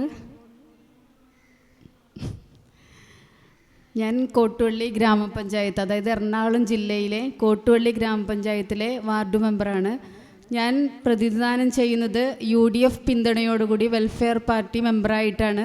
അപ്പോൾ അവിടെ ശരിക്കും ഭരണപക്ഷ അല്ല, പ്രതിപക്ഷത്താണ്. 7 സീറ്റുമായിട്ട് UDFിൻ്റെ മെമ്പർമാരും 3 BJP മെമ്പർമാരും ബാക്കി അങ്ങനെ 12ഓളം 22 വാർഡുകളിലായിട്ടാണ് ഇത് കോട്ടുവള്ളി പഞ്ചായത്തിൻ്റെ വാർഡുകളുള്ളത്. അപ്പോൾ ശരിക്കും എന്നെ സംബന്ധിച്ചിടത്തോളം ഞാൻ ഈ ഫീൽഡിലേക്ക് വരാൻ ഒരു 2010 മുതൽ നമ്മൾ ജമാഅത്ത് ഇസ്ലാമിയുടെ വനിതാ വിഭാഗം ലേബലിൽ പ്രവർത്തിച്ചുകൊണ്ടിരിക്കുകയായിരുന്നു. അപ്പോൾ നിരന്തരം നമ്മൾ GIO നമ്മൾ കോളേജിൽ പഠിക്കുന്ന കാലത്ത് GIOയിൽ പ്രവർത്തിക്കുന്നു. അത് ഏതെങ്കിലും ഇപ്പോൾ കാസിം മൗലവി, ഞങ്ങളുടെ പ്രിൻസിപ്പൾ കാസിം മൗലവിയുടെയൊക്കെ നിർബന്ധത്തിന് വഴങ്ങിയിട്ടാണ് നമ്മൾ ആഴ്ചയിൽ ഒരു യോഗത്തിലൊക്കെ ഒന്ന് അറ്റൻഡ് ചെയ്യണത്. അങ്ങനെ ആ ഒരു ഇഷ്ടമില്ലാത്തൊരു കാലഘട്ടത്തിൽ നമ്മൾ നിർബന്ധിതാവസ്ഥയിൽ ഈ GIO പ്രവർത്തനത്തിലൂടെയും അതിലൂടെ നമ്മൾ നേടിയ കരുത്ത്, നിങ്ങൾ വിചാരിക്കും ഇത് എന്തിനിപ്പോൾ ഞങ്ങളെയൊക്കെ ഇങ്ങനെയൊക്കെ വിളിച്ചുകൊണ്ടെന്ന് ഇവിടെ കൊണ്ടുവന്നിരുത്തി ഇതൊക്കെ കേൾപ്പിക്കുന്നതെന്ന് ചില കുട്ടികളുടെ മനസ്സുകളിലുണ്ടാകും. പക്ഷെ നമ്മെ സംബന്ധിച്ചിടത്തോളം ഈ കാലഘട്ടത്തിൽ, അതായത് 15 മുതൽ 18 അല്ലെങ്കിൽ 20 വയസ്സ് വരെ നമുക്ക് കിട്ടുന്ന ഈ അറിവ് നമ്മളുടെ ജീവിതത്തിൻ്റെ മരണം വരെ നമുക്കത് തുടർന്നു പോകും എന്നുള്ളതാണ്. കാരണം എനിക്ക് ആ സമയത്ത് കിട്ടിയിരിക്കുന്ന, തീർച്ചയായിട്ടും ആ സമയത്ത് കോളേജ് കാലയളവിൽ കിട്ടിയിരിക്കുന്ന ആ ഒരു അറിവും ആ ഒരു പ്രചോദനവും ആ ഒരു ഇതിനോടുള്ള ആത്മാർപ്പണവും ഇതെല്ലാം തന്നെയാണ് നമ്മളെ ഈ തലത്തിലേക്ക് എത്തിക്കുവാൻ കാരണമായിട്ടുള്ളത്. ശരിക്കും ഞാൻ പറഞ്ഞു, കോളേജ് GIO പ്രവർത്തനം, അതിനുശേഷം വിവാഹം കഴിഞ്ഞതിന് ശേഷം നമ്മളുടെ സ്ഥലത്തുള്ള വനിതാ ഹൽക്കകളുമായിട്ടുള്ള നമ്മളുടെ നിരന്തര പ്രവർത്തനം, ജനങ്ങളുമായിട്ടുള്ള നിരന്തര സമ്പർക്കം, നമ്മൾ ഏതെങ്കിലും ഒരു രോഗിയെ സന്ദർശിക്കുന്നതും അതുപോലെ അവർക്ക് വേണ്ടിയിട്ടുള്ള ജനസേവന പ്രവർത്തനങ്ങൾ, അവരെ ഹോസ്പിറ്റലിലെത്തിക്കുക, അല്ലെങ്കിൽ അവർക്ക് വേണ്ടിയിട്ട് ഫണ്ട് കളക്ഷൻ നടത്തുക, ഇതൊക്കെ നമ്മൾ ചെയ്യുന്നത് മുഖേന ജനങ്ങളിൽ നമ്മൾ എന്ത് ചെയ്യുക, അറിയപ്പെട്ടു തുടങ്ങി. പക്ഷേ അപ്പോഴും എല്ലാവരുടെയും ഉള്ളിൽ ഒരു ശരിക്കും സുന്നി ഏരിയകളിലായിരുന്നു ജമാഅത്ത് ഇസ്ലാമിയുടെ ഒരു പ്രവർത്തനവുമായി ഞാനുണ്ടായിരുന്നു. അപ്പോൾ അവിടെ എന്ന് പറയുമ്പോൾ ഇത് ജമാഅത്ത് ഇസ്ലാമി ഒരു പുത്തൻ ആശയക്കാരുടെ, ഒരു പുരോഗമനവാദക്കാരുടെ ഒരു ചെറിയൊരു സംഘടന എന്നുള്ള തലത്തിൽ, പക്ഷെ നമ്മളുടെ പ്രവർത്തനങ്ങൾ അവർ തീർച്ചയായിട്ടും അതിനെ വിലമതിക്കുന്നുണ്ടായിരുന്നു. അങ്ങനെ അവിടെ കുറച്ച് നാൾ നമ്മൾ അവിടെ പ്രവർത്തിച്ചു. അതിനുശേഷം വെൽഫെയർ പാർട്ടി രൂപീകരിക്കുന്നതിന് മുമ്പായിക്കൊണ്ട് ജനകീയ വികസന സമിതി എന്ന് പറയുന്ന ഒരു സമിതി ഉണ്ടാക്കുകയും ഇലക്ഷനിൽ മത്സരിക്കുകയും ചെയ്തു. അന്ന് ആ സ്ഥലത്ത് നമ്മെ സംബന്ധിച്ചിടത്തോളം ജമാഅത്ത് ഇസ്ലാമിൻ്റെ വളരെ തുച്ഛമായ പ്രവർത്തകർ മാത്രമുള്ള ആ സ്ഥലത്ത് നിന്ന് 166 വോട്ട് കിട്ടുകയും അത് നമുക്ക് നിരന്തരം നമ്മൾക്ക് പിന്നീടുള്ള ഇലക്ഷനിൽ നമുക്കത് ഉപയോഗപ്പെടുത്താൻ കഴിഞ്ഞു. പിന്നീട് ഞങ്ങൾ അവിടെ നിന്ന് താമസം മാറി ഈ കോട്ടുവള്ളി പഞ്ചായത്തിൻ്റെ വേറൊരു വാർഡായ 5-ാം വാർഡിലേക്ക് മാറുകയും അവിടെ ചെന്നിട്ടും അന്ന് വെൽഫെയർ പാർട്ടി രൂപീകരിച്ചതിന് ശേഷം അവിടെയും ഇലക്ഷന് നിന്നു. അപ്പോൾ സ്വാഭാവികമായിട്ടും ഞാൻ ചിന്തിച്ചു, എൻ്റെ കുടുംബക്കാരുള്ള എൻ്റെ നാട്ടിലേക്ക് ഞാൻ തിരിച്ചു വന്നു. തീർച്ചയായിട്ടും ഈ 166-നേക്കാൾ കൂടുതൽ വോട്ട് നേടിക്കൊണ്ട് ഞാൻ വിജയിക്കുമെന്നും, അതുപോലെ നിരന്തരം നമ്മൾ ഫീൽഡ് വർക്കുകളൊക്കെ ചെയ്തു ജനങ്ങളുടെ ഇടയിലേക്ക് ഇറങ്ങുകയൊക്കെ ചെയ്തിട്ട് നമ്മൾ പ്രതീക്ഷിച്ചു. പക്ഷേ 104 വോട്ടിലേക്ക് എൻ്റെ നാട് എന്നെ താഴ്ത്തുകയാണ് ചെയ്തത്. പക്ഷെ നിരാശപ്പെട്ടില്ല.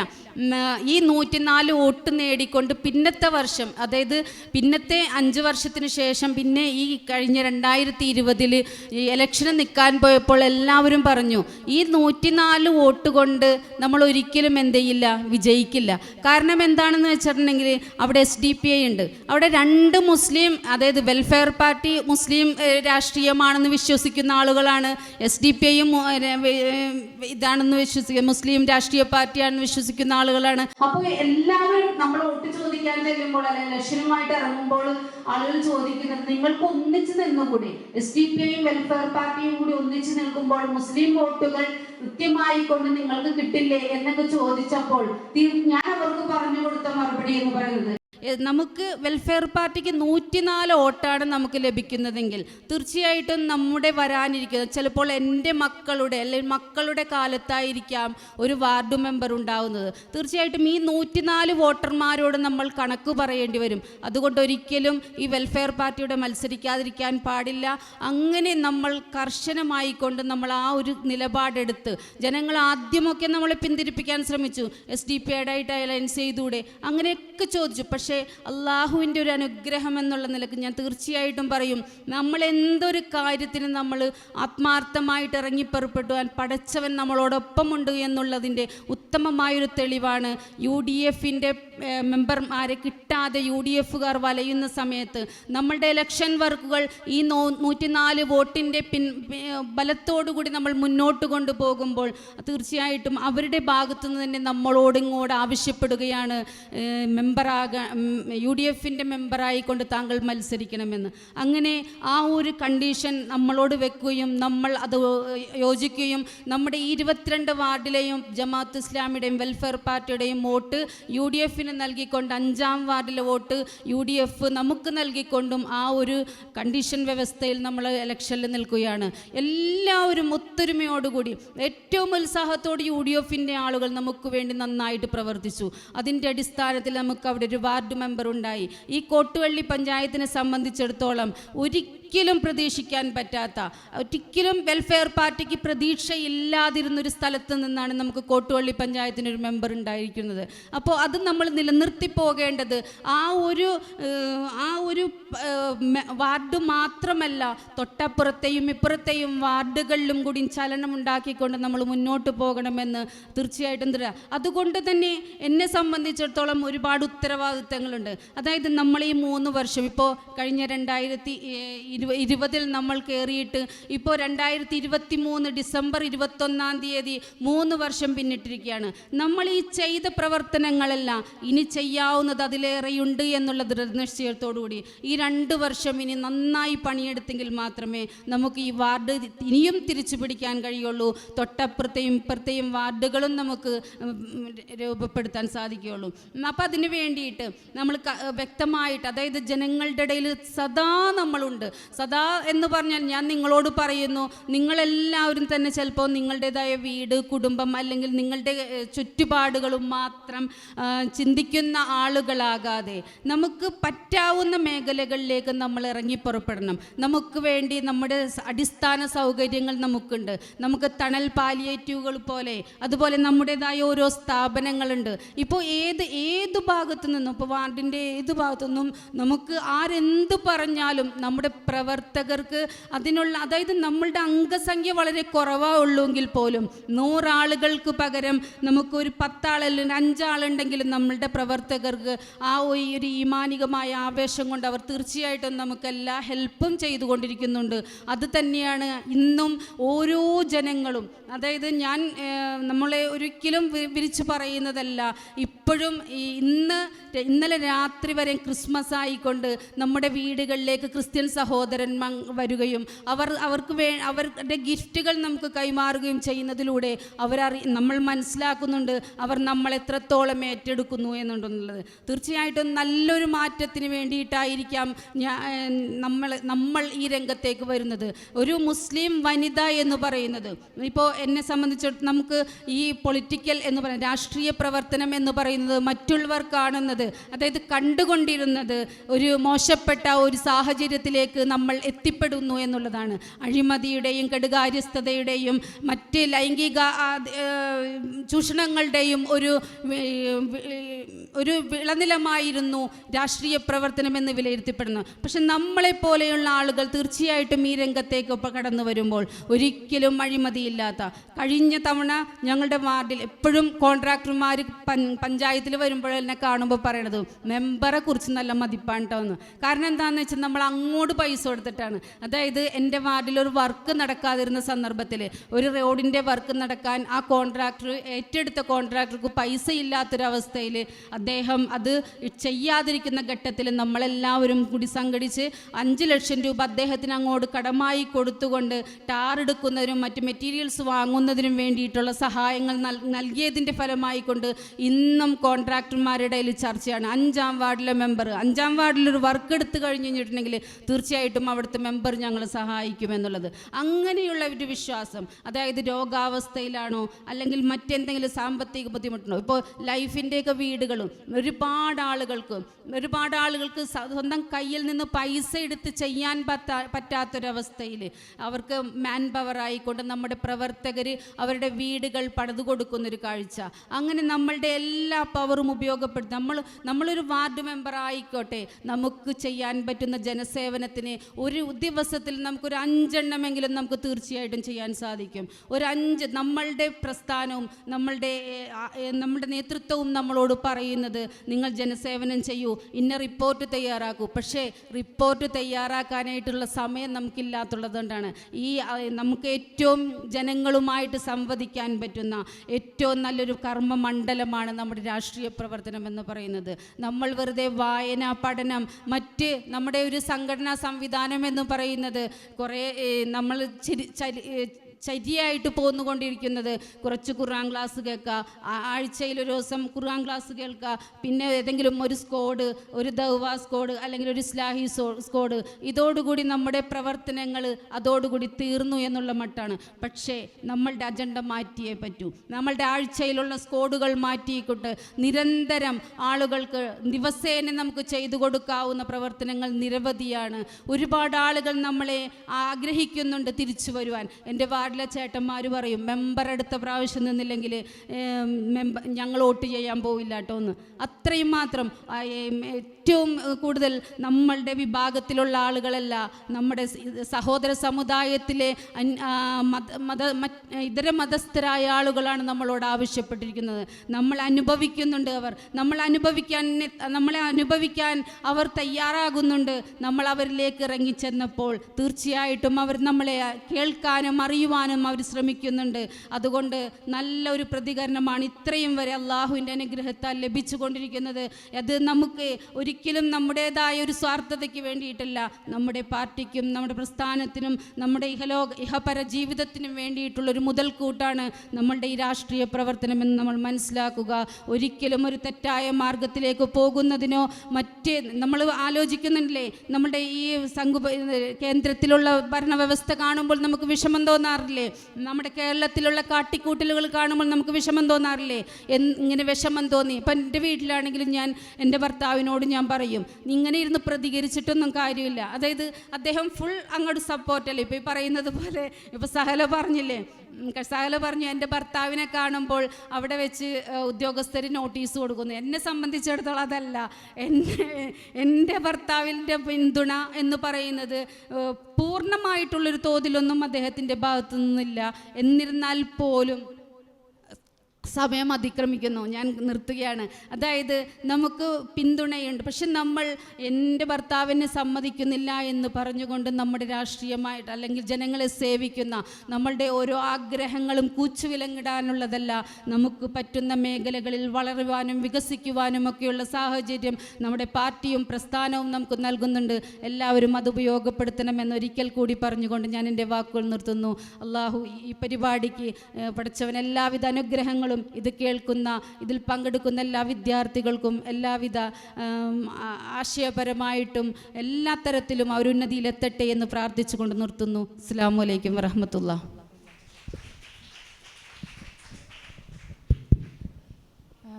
ഇവിടെ trailblazing hijabs Muslim women's resilience in Indian politics എന്ന വിഷയത്തിൽ നമ്മളോട് സംവദിച്ച 3 ഗസ്റ്റുകളോടും ആദ്യമായി ജിയോ കേരളയുടെ നന്ദി അറിയിക്കുകയാണ്. കൂടുതൽ നമുക്ക് പരിപാടി ഇത്രയും ദൂരത്ത് നിന്ന് ഒരുപാട് തിരക്കുകൾക്കിടയിൽ വന്നതിന് അവരോട് നന്ദി അറിയിക്കുകയാണ്. ഇനി നമുക്ക് എന്തെങ്കിലും സദസ്സിന് ചോദിക്കാനുണ്ടെങ്കിൽ അത് ചോദിക്കാനുള്ള ഒരു അവസരമാണ്. പെട്ടെന്ന് ആരെങ്കിലുണ്ടെങ്കിൽ ഒന്ന് അറിയിക്കുക.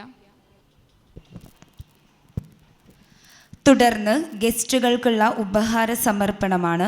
ഉപഹാരം നൽകുന്നതിനായി GIO Kerala secretariat member Fathima Naureen സാഹിബയെയും ഏറ്റുവാങ്ങുന്നതിനായി Erattupetta municipality councillor doctor Sahala Firdous സാഹിബയെയും ക്ഷണിക്കുന്നു.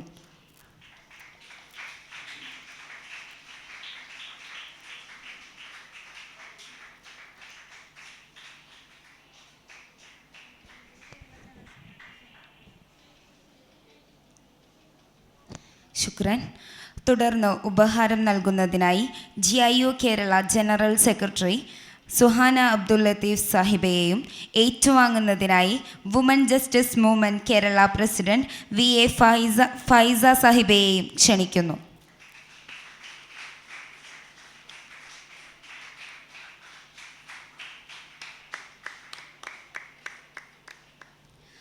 അടുത്തതായി ഉപഹാരം ഏറ്റുവാങ്ങുന്നതിനായി കോട്ടുവള്ളി പഞ്ചായത്ത് വാർഡ് മെമ്പർ സുമയ്യ അൻസാർ സാഹിബയെ ക്ഷണിക്കുന്നു.